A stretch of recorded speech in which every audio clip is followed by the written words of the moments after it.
Ken Burns has a new documentary coming out called The U.S. and the Holocaust. It's set to be released on September 18th. Join Richard Ebeling and me in this week's Libertarian Angle as we examine the subject of that documentary.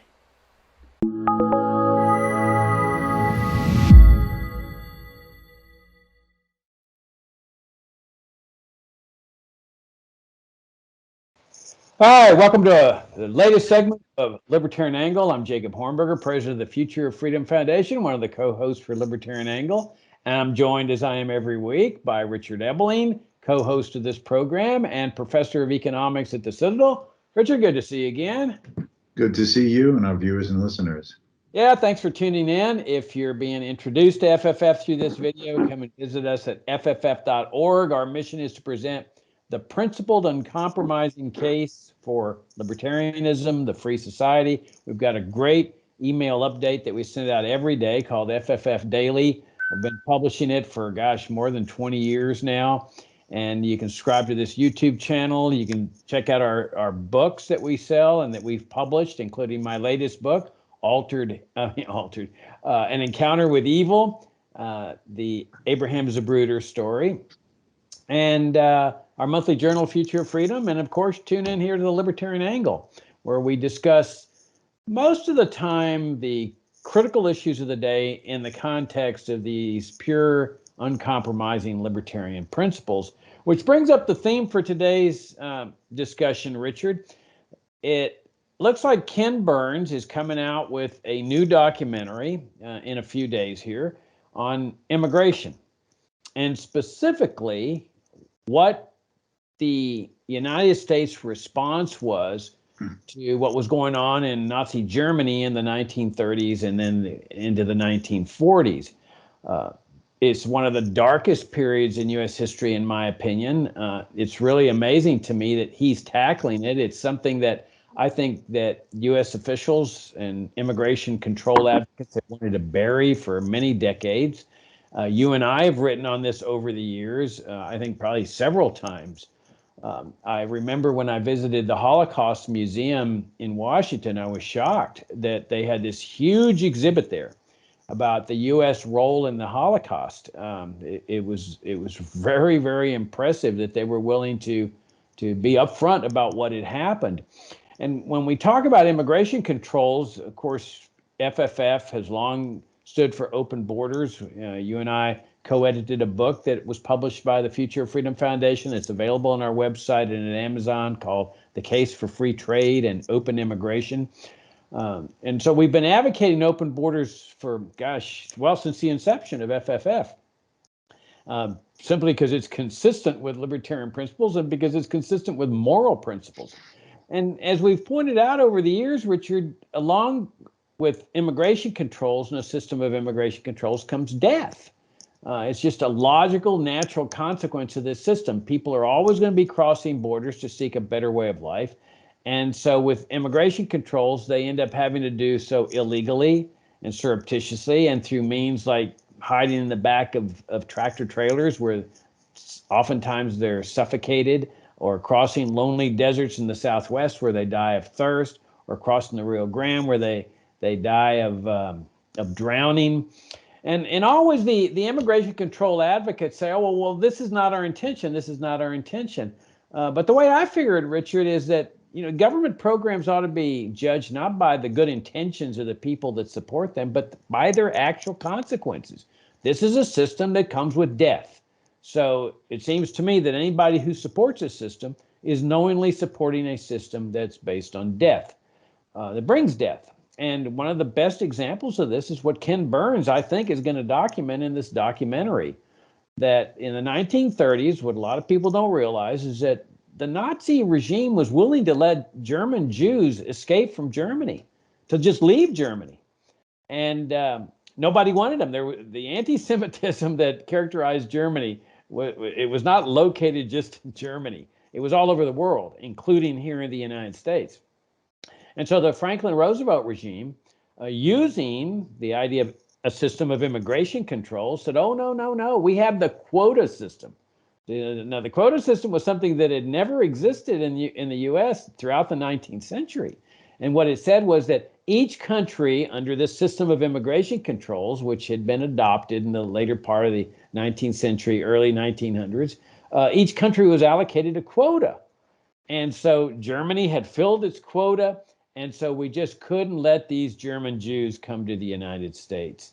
And it was very harshly enforced. There's a great movie called Voyage of the Damned that captures, what was going on here. It was about a German ship. I think it was a cruise ship that was filled with German Jewish refugees that tried to go over to Havana Harbor and let these Jews go get off in Havana. And the Cuban government took the same position as the U.S. government. We don't want these Jews.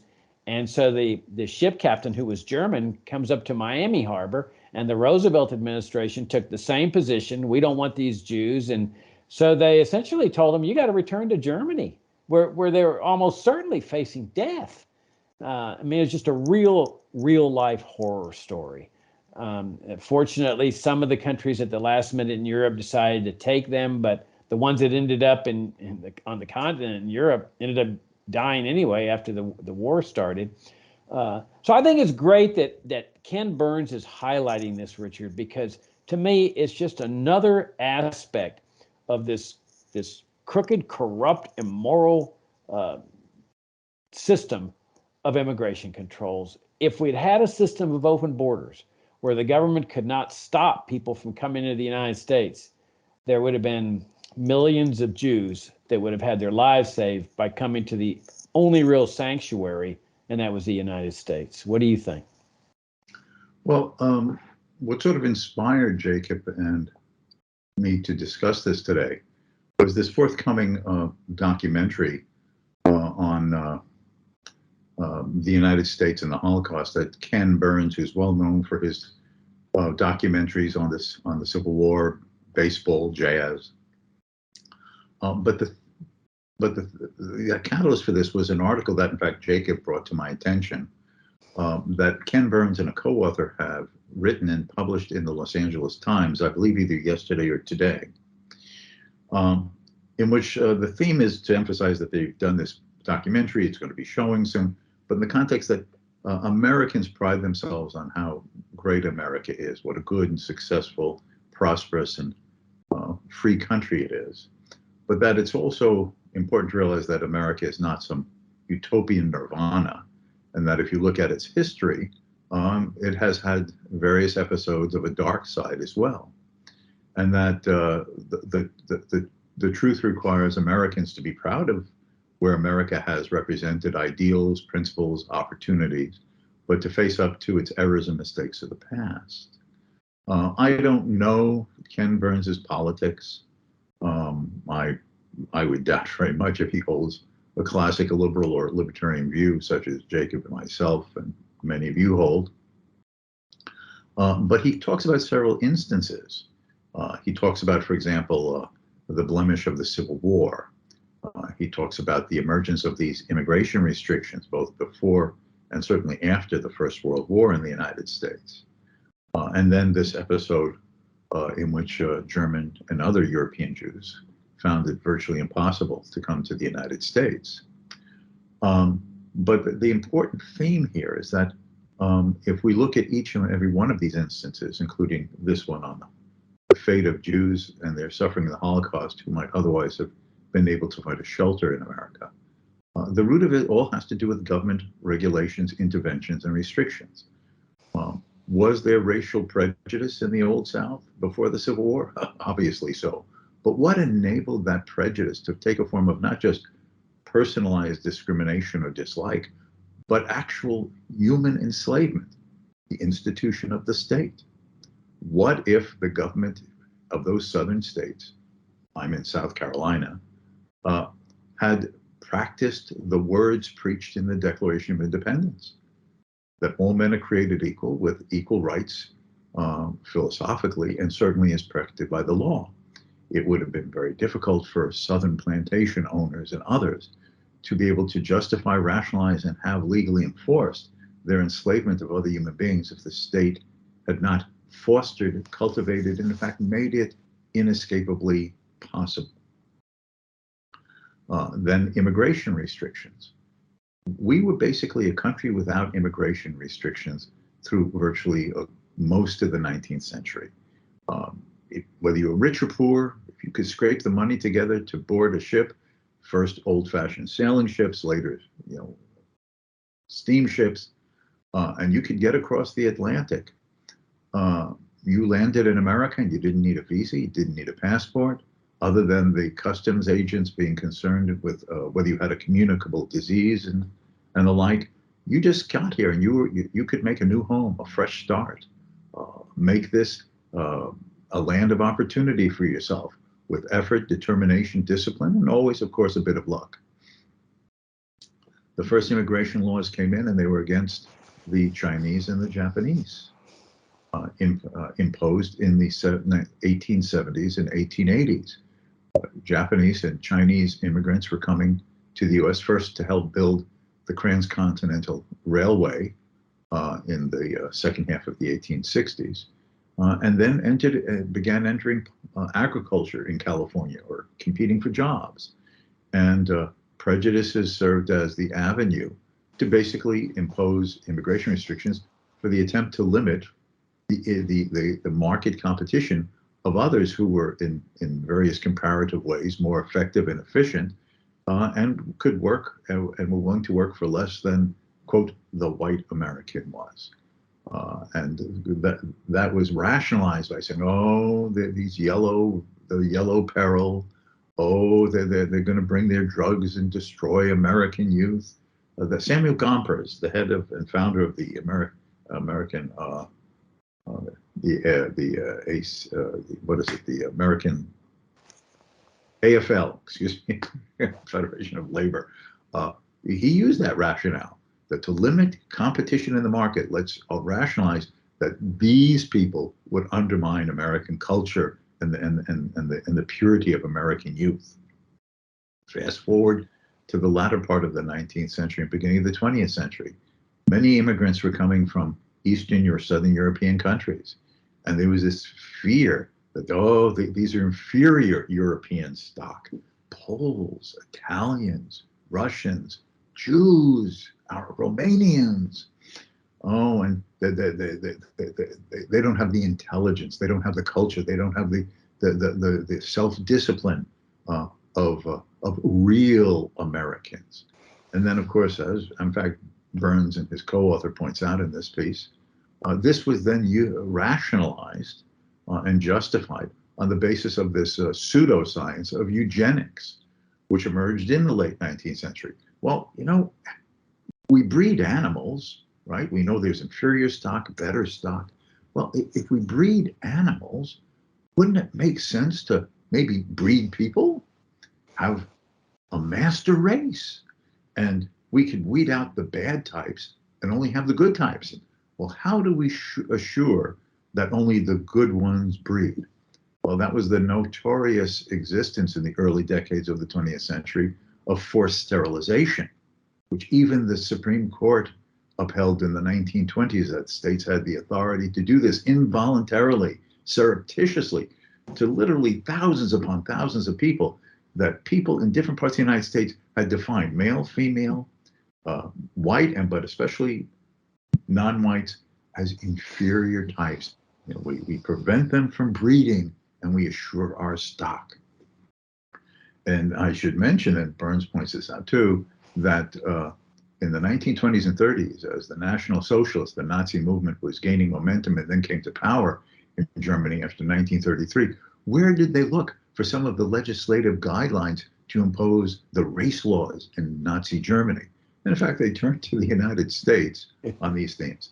In fact, maybe Jacob will remember that sometime in the mid-1990s, when the monthly publication Future of Freedom was known as Freedom Daily, I did a book review about one of these books called The Nazi Connection, on the relationship between the American eugenics movement and Nazi race policy in the 1930s.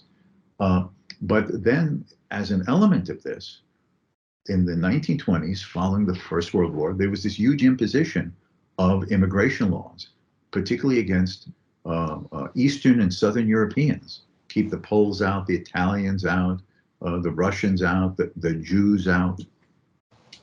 And as a result of this, in the 1930s, when many German Jews had the opportunity to leave Germany, first the Nazis said go, and many of these Jews could take property, they could take their savings. That was then restricted as the 30s went on, where they basically had to leave with their shirt on their back if they could get out. These laws were used. Well, look here, there's a German quota, just like there's an Italian quota, a French quota, a Swedish quota, and there's competition for this, and there's only so many slots. And then on top of that, even if in principle the quota would have allowed a German into the United States, if that person was of Jewish religious and family ancestry, the U.S. immigration authorities wouldn't even consider their application unless they had a document issued by the German authority on the good behavior and good conduct of such a proposed immigrant. So now a German Jew has to get from the Gestapo a letter confirming that he is a good German citizen who we can vouch for in wanting to come to the United States. How many do you think of such letters of recommendation and support do you think the Gestapo issued for German Jews? Hello, hello, hello. So that made it even more difficult for German Jews to be able to make it out of Germany during those years when they could. Now, Jacob pointed out correctly that in that period of the 1930s, approximately almost 250,000 Europeans were able to make it to the United States. Not just Jews, obviously, as the war spread or dangers of clouds of spring, many people feeling threatened by the clouds of war and a tyranny through a German aggression and occupation attempted to get to America. But only approximately 250,000? There would have been far more. But there was this uproar. Oh, they're going to steal our jobs. Oh, how do we know they're the right people? Oh, they'll never be real Americans. And the door was shut certainly to German Jews, but to far more people who were stranded in Europe, who either had to endure the war or who in fact died in one way or another during the war as well.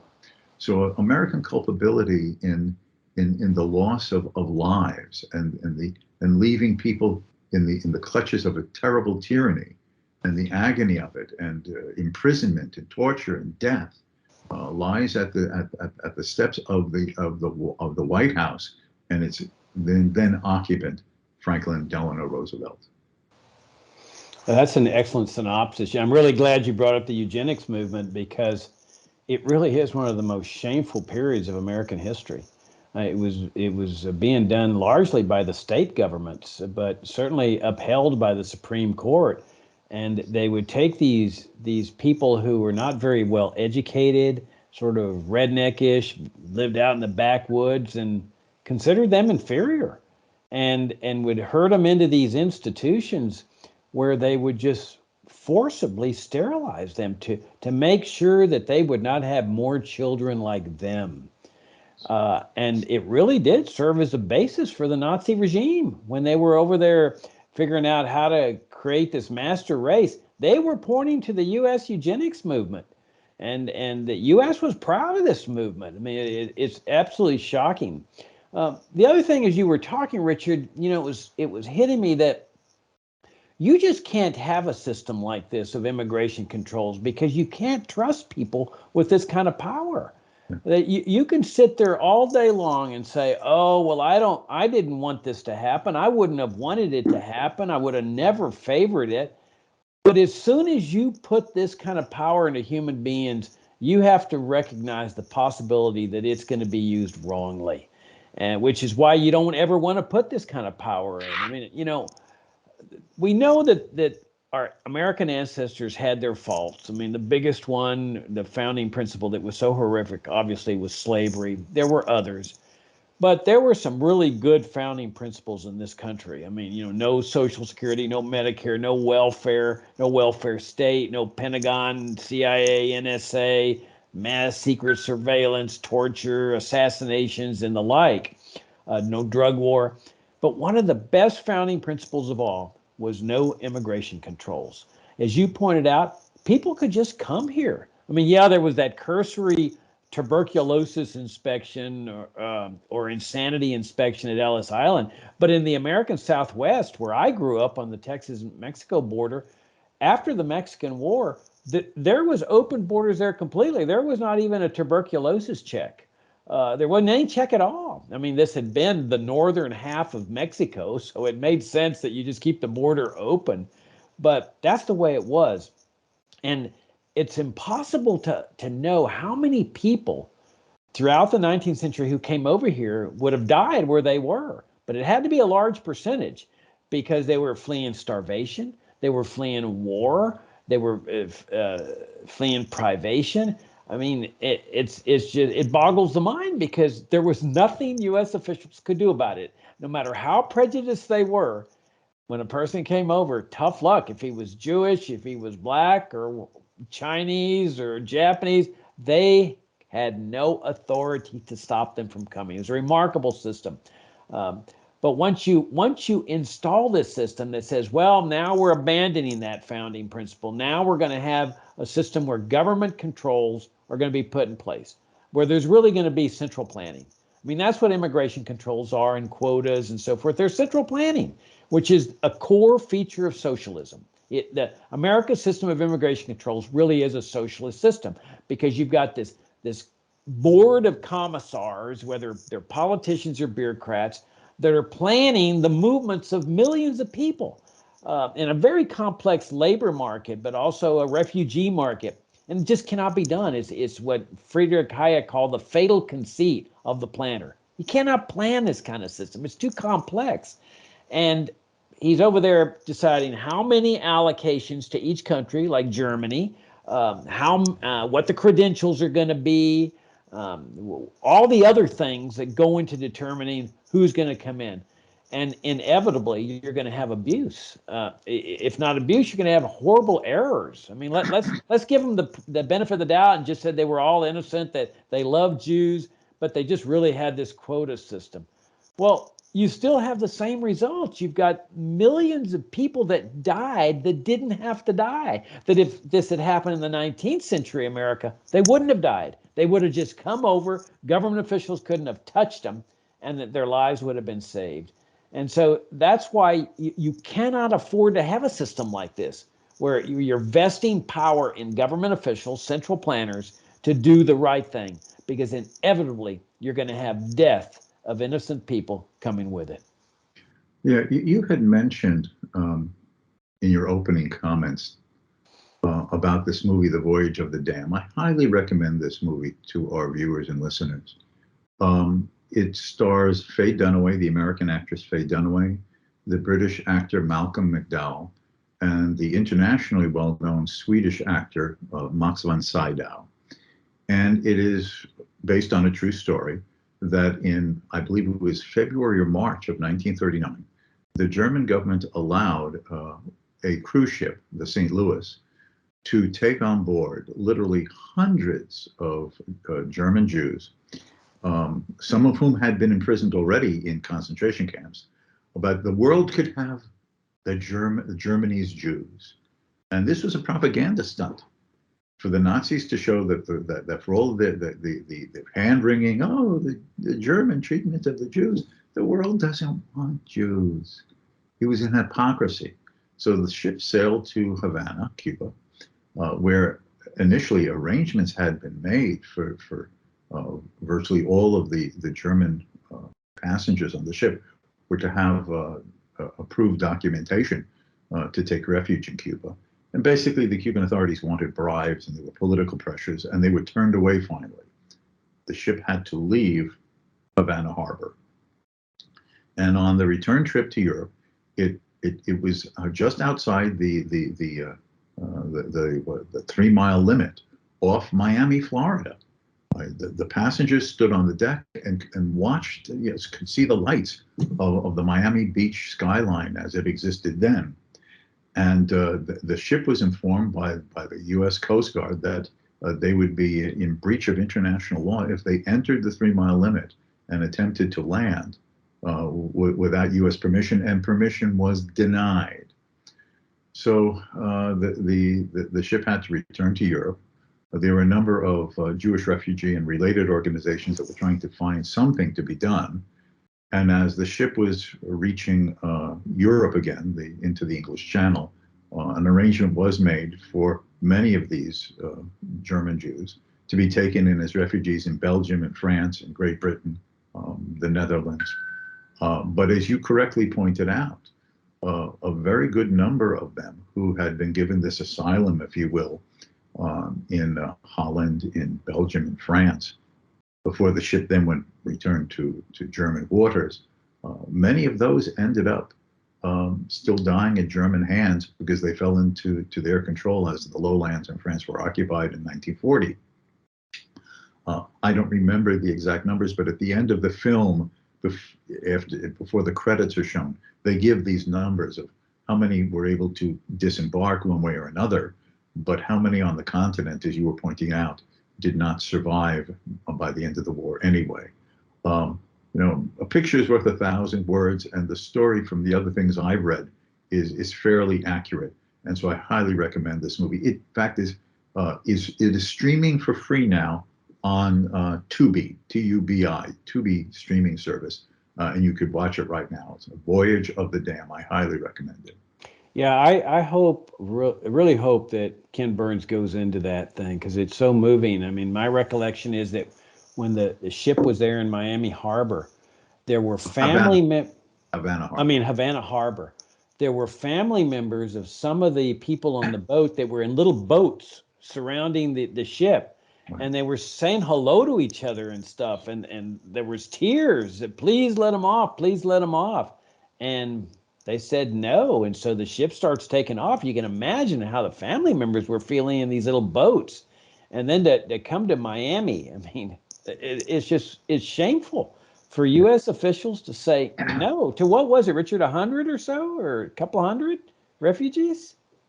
I mean, I don't know On the ship itself, hundreds. Yeah, hundreds. I mean, what would have been the big deal? Just letting them go. They had to know, Richard, that going back to Nazi Germany, they were having their lives at risk, at the very least. And to say no, I mean, I often wondered why that German ship captain just didn't say to heck with you and just head that ship right and ground it in Miami's beach. I don't know what they could have done if he had done that, but he was a good German. He followed orders. In the film version, he is planning to run the ship on the shore in Great Britain off the British coast. But just before he'd gotten some crew members to go along with this, and he was German. The notice came over the wireless that the deal had been made with these Western European countries to accept virtually all of them in one way or another, so he didn't have to ground the ship on the British coastline. Well, give him credit. At least he was trying to do his best to get these people somewhere other than Germany.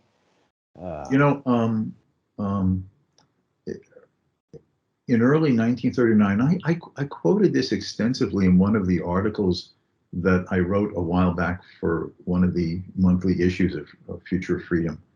I quoted the famous libertarian author Albert J. Nock, who was writing himself a monthly column for the Old American Mercury in the 30s. And he pointed about the America's cultural influx. And he was pointing out that because everything that was happening in Europe, and everybody knew that one way or another a war was going to come there, that America now had the opportunity, as an unintended consequence of what was happening in Europe, to see an influx of European culture in human form.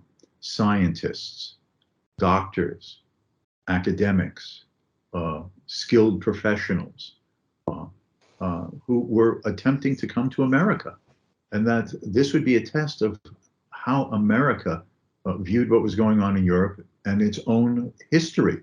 Would America be open arms to allow this cultural treasure, as he refers to it, of Europe in the human form of skilled professionals, artists, philosophers, musicians, professionals, etc., to come to America, to escape from this, and for America to absorb the best of Europe in this embodied wave of human beings, or would it not?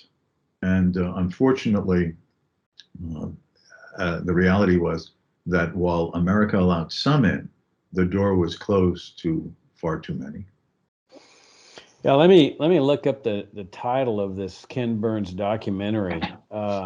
It's called "The U.S. and the Holocaust," and it will premiere on September 18th, just 4 days from now. I'm not sure where, possibly PBS.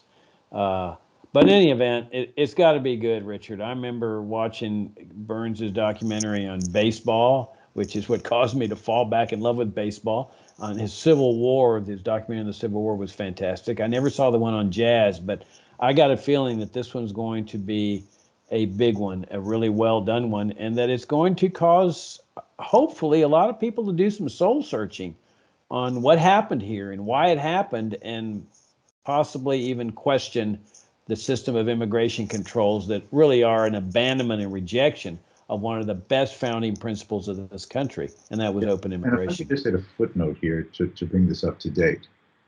It is now into the 7th month of a war in Ukraine after the Russian invasion.